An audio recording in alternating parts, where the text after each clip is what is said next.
దేశ ప్రధానిపై అనుచిత వ్యాఖ్యలు చేయడం సరికాదని బీజేపీ రాష్ట్ర ప్రధాన కార్యదర్శి శ్రీనివాస్ గౌడ్ అన్నారు. బీజేపీ బీజేవైఎం ఆధ్వర్యంలో నిరసన ర్యాలీ చేశారు. నేషనల్ హెరాల్డ్ కేసులో అనుచిత వ్యాఖ్యలు చేసిన కాంగ్రెస్ నాయకులు క్షమాపణ చెప్పాలని వారు డిమాండ్ చేశారు. లేనిచో వారికి ప్రజలే బుద్ధి చెప్తారని హెచ్చరించారు. 75 సంవత్సరాల నుంచి కూడా కాంగ్రెస్ ప్రభుత్వం ఇలానే చేస్తుంది.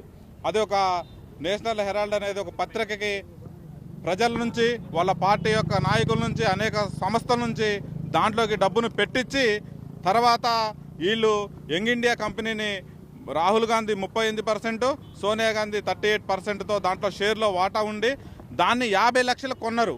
అంటే కోట్ల ఆస్తి ఉన్నటువంటి ఒక హెరాల్డ్ కంపెనీని 50 లక్షలకి కొని వీళ్ళ పేరు మీద వాళ్ళ ఆస్తులు మొత్తం ట్రాన్స్ఫర్ చేసుకున్నారు. ఆ ఆస్తి ఎవరిది? పబ్లిక్ది. పబ్లిక్ ప్రాపర్టీ నువ్వు ప్రైవేట్ కంపెనీకి అంత చీప్గా ఎట్లా అమ్ముతావు? దేనిని బేస్ చేసుకొని మీరు ఆ రోజు దాన్ని కొనుక్కున్నారు? అంటే ప్రజల ఆస్తిని మొత్తం కూడా ఒక ప్రభుత్వ ఆధీనంలో ఉన్నటువంటి కంపెనీకి తరలించి దాంట్లో నుంచి మళ్ళీ మీ సొంత కుటుంబానికి ఆస్తులు తరలించుకునే విధానంలో మోడీ గారిని మీరు తప్పుపడతారా? అసలు మీకు అంత అర్హత ఉందా? మీరు గత 70 సంవత్సరాల నుంచి మీరు దేశాన్ని దోచుకున్నారు, విదేశాలకు తాకట్టు పెట్టారు. మీరు టెర్రరిస్టుని ఇక్కడికి రప్పించి దేశాన్ని మీద అనేటువంటి దాడులు చేయించినటువంటి మీ పార్టీనా నరేంద్ర మోడీ గారిని విమర్శించేది? ఆ నైతిక హక్కు కూడా మీకు లేదు. మీ డిఎన్ఏని ఒకసారి చెక్ చేసుకోండి. మీది ఏ దేశపు డిఎన్ఏ మీకు తెలుస్తుంది. నరేంద్ర మోడీ గారు దేశం కోసం ధర్మం కోసం పాటుపడేటువంటి గొప్ప వ్యక్తి. భారతదేశాన్ని ప్రపంచంలోనే అగ్రస్థానంలో నిలబెట్టడానికి అనునిత్యం వారు పరితపిస్తున్న విధానాన్ని చూసుకొని కూడా మీరు వాళ్ళ మీద అసత్య ప్రచారం చేస్తున్నారు. దాన్ని చూసుకొని ఇక్కడ కాంగ్రెస్ నాయకులు కొంతమంది వాళ్ళు ఏదో పబ్లిసిటీ కావాలా, చీప్ పాలిటిక్స్తో మోడీ గారిని అంటే మేము పబ్లిసిటీ అవుతాము. ఈ మధ్యనే మాకు ఒక బిస్కెట్ వేశారు. ఆ బిస్కెట్ కోసం మేము దేశ ప్రధానిని కూడా ఏ మాట పడితే ఆ మాట అంటున్నారు. తస్మాత్ జాగ్రత్త కాంగ్రెస్ నాయకులారా, ఒళ్ళు దగ్గర పెట్టుకొని మాట్లాడండి.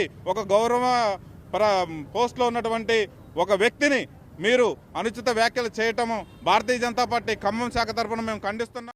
ఇలా ఒక హైకోర్టులో ఒక కేసు వేశారు. నేషనల్ హెరాల్డ్ కేసులో అవినీతి కుంభకోణం జరిగిందని. దానికి ఈడీ నోటీసులు ఇస్తే ఇలా దేశం మొత్తం కూడా కాంగ్రెస్ పార్టీ నిరసన చేయడం చూసి ప్రజలు నవ్వుకుంటున్నారు. ఇలా దేశంలో మీరు చూసుకున్నట్టయితే ఇలా ఆకాశమైనా కానీ ఇలా భూమి మీద కుంభకోణాలు చేసిన పార్టీ, ఈ అవసరమైతే ఏదైనా పార్టీ గిన్నీస్ బుక్ రికార్డ్ ఎక్కాలంటే అవినీతిలో అది కాంగ్రెస్ పార్టీ.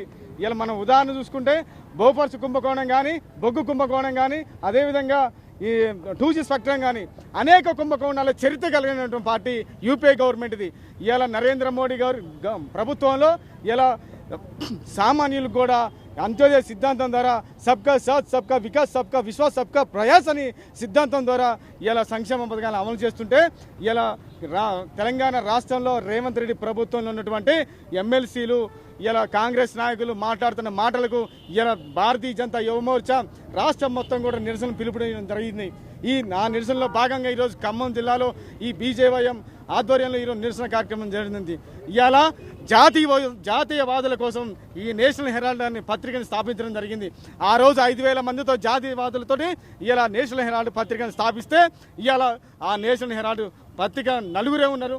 ఇలా ఓరా కానీ, అదేవిధంగా ఫెర్నాండెస్ కానీ, సోనియా గాంధీ, రాహుల్ గాంధీ ఇవాళ దాదాపు 90 లక్షలకి దాదాపు 5,000 కోట్ల ఆస్తులను ఇలా 90 లక్షలకి వాళ్ళు తీసుకోవడం జరిగింది. ఇలా ఈ కాంగ్రెస్ నాయకులు ఇలా ధర్నాలు, నిరసన కార్యక్రమాలు చేస్తుంటే ఇలా రాజ్యాంగపరమైన సంస్థలను, అదేవిధంగా పార్లమెంటును, హైకోర్టును, సుప్రీంకోర్టును అవహేళన చేసే విధంగా వాళ్ళని నిరసన చేయడం అనేది ఇలా ప్రజలు ఇలా వాళ్ళని చూసి నవ్వుకుంటున్నారు. ఖబర్దార్ కాంగ్రెస్ నాయకులారా, నరేంద్ర మోడీ గారిని మీరు కానీ విమర్శిస్తే మాలాంటి సైనికులు ఒక్కొక్కరు ఉగ్రవాదులుగా తయారయ్యి ఇలా మన దయాకర్ గారిని కానీ, అంజన్ కుమార్ యాదవ్ కానీ రోడ్డు మీద ఎక్కడ కనపడ్డా కానీ అవసరమైతే దేనికైనా సిద్ధంగా ఉంటామని మేము భారతీయ జనతా యువ మోర్చా పిలుపు